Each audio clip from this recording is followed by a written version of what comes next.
Also, it'll never happen, but if any of the Democratic officials are listening to this, please, God, just one time, I just want to hear somebody say, like, Donald Trump, what are the three branches of government? Or Donald Trump, these are killer questions. What's the difference between a trade deficit and a budget deficit? What is the difference between our national debt and a budget deficit? What is a tariff? He will not answer those. He won't know the answer. He'll stumble through it. I know the branches so well, I don't even have to tell you. I know them so well. But exactly. Let me tell you about the branches. They're the best. The word authoritarian gets thrown around a lot.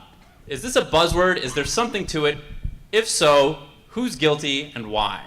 I hate to bring it back to the fact that I was at this rally yesterday, but every single person I talked to there doesn't trust any institution around them. I can ask them, do you trust Mike Pence? He's a rhino. Do you trust Bill Barr? No. Mark Meadows? No. The FBI? No. The DOJ? No. They only trust Donald Trump and maybe Rudy Giuliani, and I feel like that's a perfect sign of authoritarianism. The ability to undermine every single institution around you, so when you get back in office, you can tear them down with little pushback. So I think Trump has successfully divided half of our country into an alternate reality. And I see this every single time I go talk to them, and it really does scare me when we live in a different factual reality on every single topic. Whether it's FEMA providing aid, whether it's the election, time and time again, they only trust Trump's narrative over every single institution, every single court. That is what blows my mind, and I think that is a perfect sign of authoritarianism seeping into America. Just because there's one person that's trusted or most trusted in the government?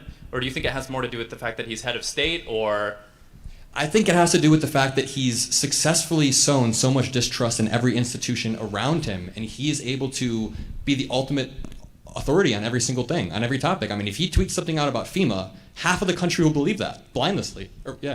I think there's a section of the left that I feel like the only person they might trust would have been Bernie Sanders a couple of years ago, and they would have been maybe equally critical or distrustful of a lot of institutions, but surely nobody would say that Bernie Sanders is authoritarian. Or maybe they would. Well, he doesn't have the institutional power. The people who support him don't have the same institutional power as the MAGA people. I mean, what, 60, 70% of Congress thinks the election was stolen? He also doesn't encourage the overthrow of institutions the way that Trump does. So certainly Bernie and progressives want to change institutions, modify and improve them, probably even abolish certain ones like the Electoral College, which are antiquated. But Trump, his distrust of institutions is considerably less founded. There's no factual basis for it, and it's all in service to him. When you combine that with the fact that he publicly called for the termination of the Constitution, the supreme law of the land, like there's nothing more authoritarian than that. You quoted that to a Trump supporter today. We went to a Trump rally today about an hour north of here, and we talked to some Trump supporters. And I think Jessiah, such a charming guy. He just charmed everybody, charmed the pants off. He introduced himself as a liberal. He's like, I'm on the opposite side of the aisle, but you're like family. My family supports Trump, and he charmed everyone. And Hutch was just like, man, I don't know. I feel like someone's gonna get rowdy. The very first time Hutch goes up, I think you quoted that True Social quote about him suspending. We got to set the stage, Hutch, before you tell them what you did. So sure. We're having this exchange, we're having this dialogue with a young conservative at the Trump rally. And all of a sudden, I see this shadow approach, and it's Hutch, 6'4", and he's got this Trump hat on. And he goes, "Excuse me, I'm not sold on the election one way or another. I'm kind of Trump curious." He's like, "But this whole overthrow the Constitution thing." And I go to open my mouth, and some guy further up the line turns around, and we hear, "He didn't say that." And then Hutch said, "No, of course he did," and started to quote it back. And then the guy's like, "If he did say it, then it wasn't that bad." Yeah. Something that I thought. He called us plants. Yeah, at the end of the day, authoritarianism, kind of loud. You did it. You did it. Are we okay? Okay, yeah. At the end of the day, authoritarianism is all about centralizing power. It can be in one political party, it could be in one branch of government, or in the case of Donald Trump, it could be in one person. Bernie Sanders was brought up earlier. I don't remember Bernie Sanders ever saying we need to undermine the judicial branch, we need to suspend Congress, we need to destroy the DOJ and every department and office in the executive branch. It's pretty clear that Donald Trump wants to centralize as much power into the presidency, into him exclusively as possible. And I think that, as evidenced earlier, he can basically say or do anything, and he's seen, I feel, by a large majority of conservatives as a guy who can basically say or do whatever he wants, whether it puts him above the executive, the other two branches of government, or above the Constitution. I was just going to say, I think as well, when you look at fascism or even communism, when you look at historical examples of authoritarianism, you see the centralization, but also this increasingly violent what do we see? Anti-academics, anti-professionals, anyone who's like outside of or disbelieves in like the central tenet, right? And you have Trump calling for the DOJ to be reformed, for his enemies to be locked up.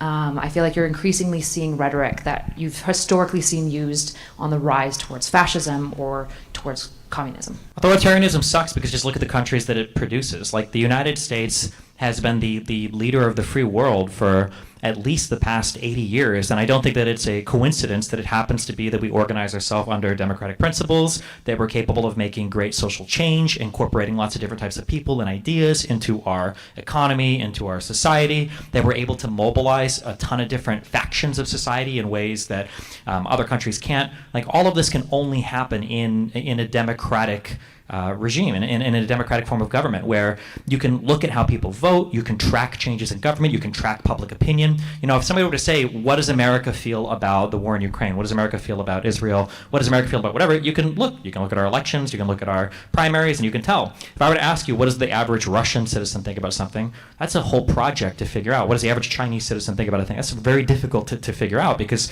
you've got your single party, you've got your single leaders, you've got what they say, and who knows what the public opinion is on a thing. And then when you look at all the different types of people and peoples that get incorporated into, I think, liberal democracies, you can just see like cool things that you don't really see in other countries. You know, one example I brought up was, on Fresh and Fit, arguing with a bunch of guys who argued for some weird caliphate or whatever, that they wanted to rule the United States. I'm sitting next to Myron, who's like I think descendant of a Sudanese immigrant. You've got Sneeko, who, I think his dad came from Haiti. You've got me, my mom came from Cuba.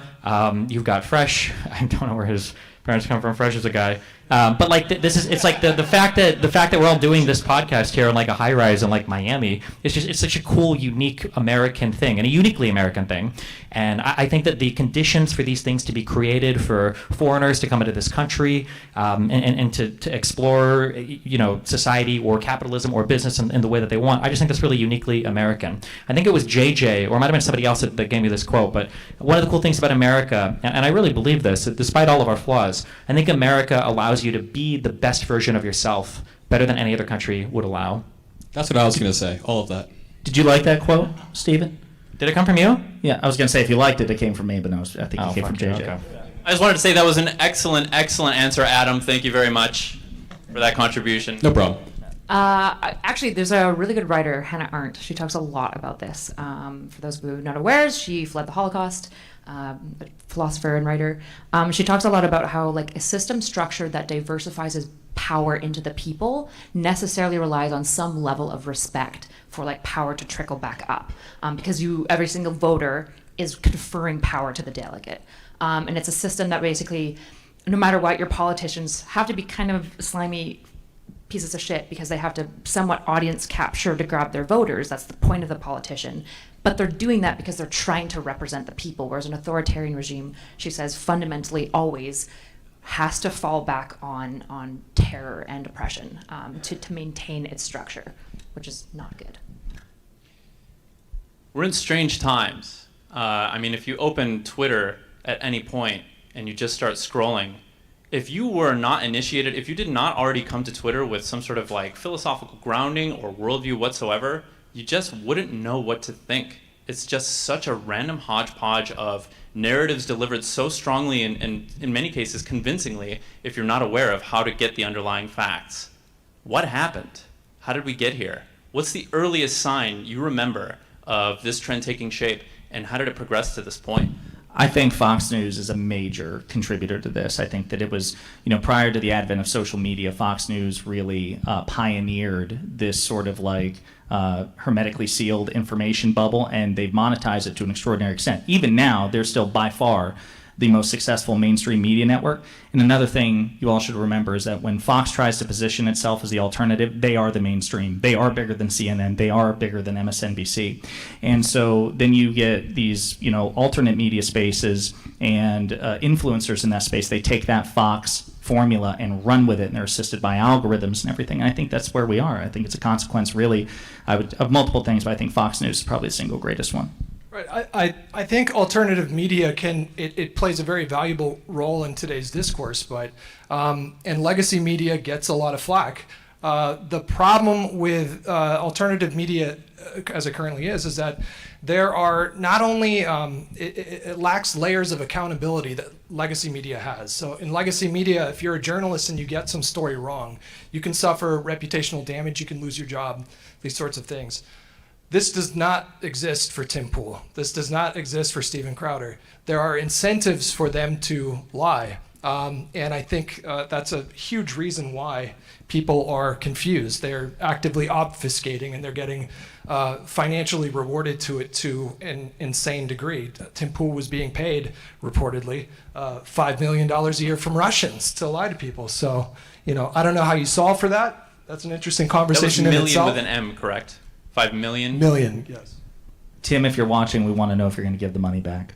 But speaking of Tim Pool, I'm pretty sure there were reports that after Russia invaded Crimea in 2014, they immediately ramped up their information online strategy, their PSYOPs essentially, and now it feels like we've created this perfect ecosystem where Elon Musk takes over Twitter, he allows the unfettered spreading of disinformation. We have pundits like, Vivek Ramaswamy, he'll go on Fox News and spit Kremlin talking points verbatim, saying that Vladimir Putin was basically pushed into doing this. So it's just insane to me that we have Russian talking points being directed to millions of Americans, and Twitter's not helping, or X isn't helping at all.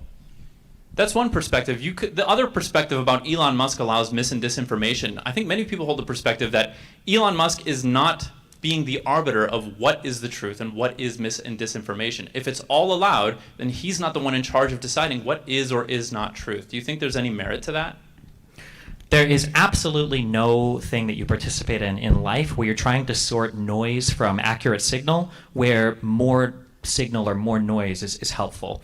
And it's a whole other conversation about like freedom of speech and these kind of like epistemic values that lead you in like good information gathering directions. But I think people have this really bad notion that if you want the truth to rise to the top, you just need more speech. Freedom of speech is great. We just need more speech and more speech and more speech. And that's just not true. It's not true anywhere.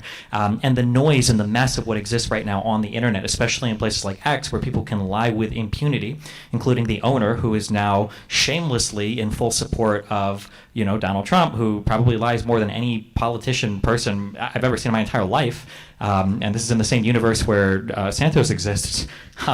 It's absolutely insane. And I think people, I don't know what the conversation could even begin to look like, because when I say, like misinformation is a huge problem online, conservatives and Democrats will both cheer and applaud for exactly the opposite reason. So there's something that we're going to have to do to approach and change how we sort through like what exists online, what's allowed to exist online, or how people are allowed to propagate information online, because the current environment is never going to produce something good for democracy, I don't think. Especially with AI. Yeah, I can't remember who said it. It was either Matt Beat or Huey, but they talked about how essentially democracies are destroyed by like divisive realities and mistrusting one another and like misinfo, whereas authoritarian regimes are built up and reinforced by these systems, right? And so I think probably lots of people have seen like Ryan Macbeth on Twitter being like, at some point, like misinfo Russian like bots and stuff, like are these considered like armed combatants to some degree?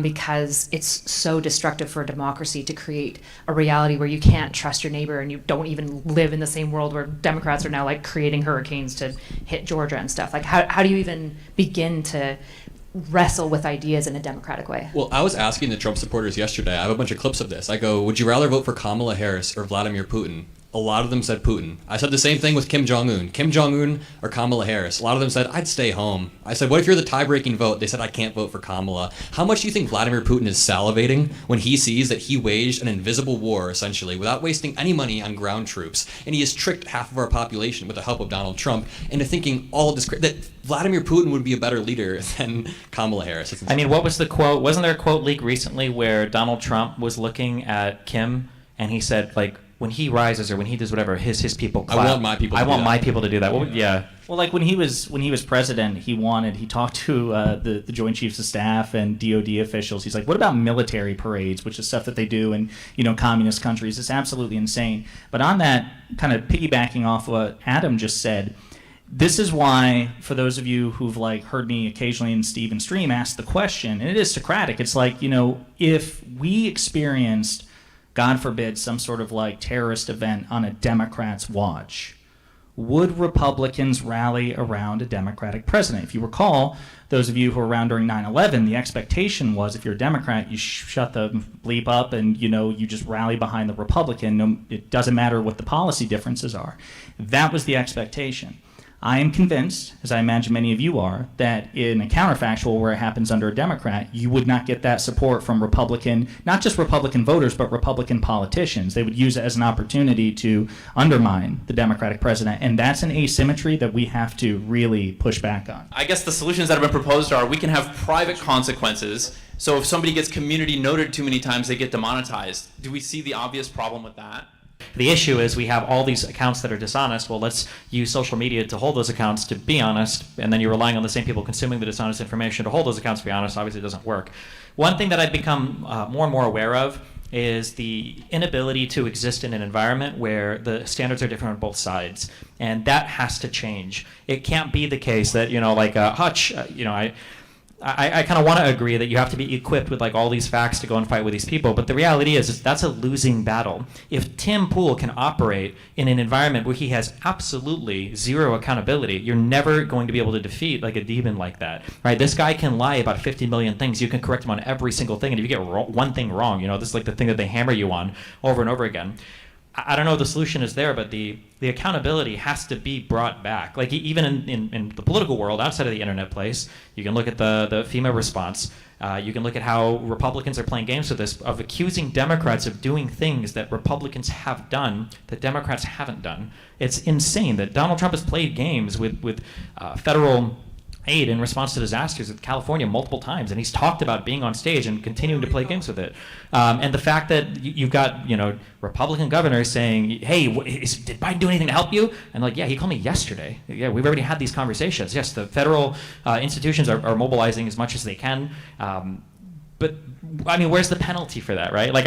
We've all joked about this, and I'm sure you guys have heard it a million times. Donald Trump on a daily basis makes statements that would sink entire Democratic campaigns. There are answers that Donald Trump gives to questions that, if a single Democrat would have said this one time, they would probably just be gone, right? You talk about Biden and his senility. Watching Trump ramble through that answer on that economic stage about what would you do for policy to help alleviate childhood poverty.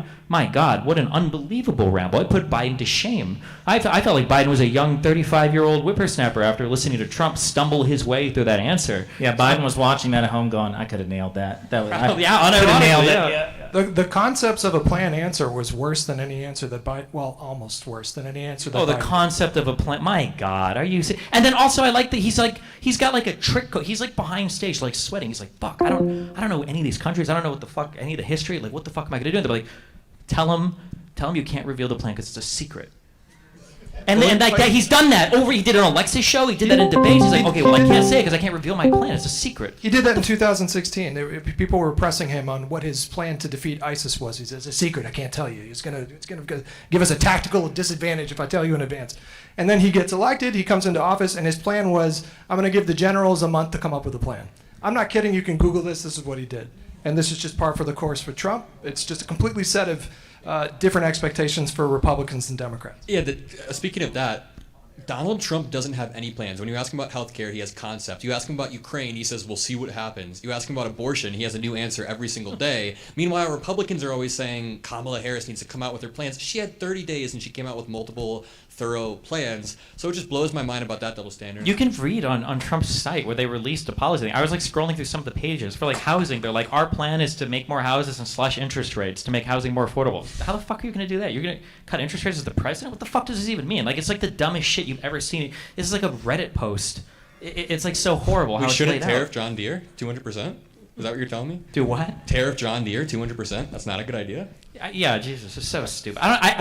This is also, it'll never happen, but if any of the Democratic officials are listening to this, please, God, just one time, I just want to hear somebody say, Donald Trump, what are the three branches of government? Or Donald Trump, these are killer questions. What's the difference between a trade deficit and a budget deficit? What is the difference between our national debt and a budget deficit? What is a tariff? He will not answer those. He won't know the answer. He'll stumble through it. I know the branches so well, I don't even have to tell you. I know them so well. But exactly. Let me tell you about the branches. They're the best. I don't think it is feasible to win over a Trump supporter at a Trump rally. Adam has made incredible progress in conversations with people, but much love to Adam. An hour after Adam's gone, they're going to go out and vote for Trump anyway. So I mean, you got to win over the median voter, the independent voter, who's going to be persuaded on stuff that actually hits closer to home, like healthcare and abortion, things like that. And when it comes to policy, I think a lot of people don't care. This is the point that Stephen makes, is because if you don't have an underlying understanding, or if you don't have an understanding of the underlying civics at play, then you don't understand how this policy gets passed or how it even affects you. So for example, FEMA is a really good example. There's 2 congressional budgets, one for immigration and one for natural disasters.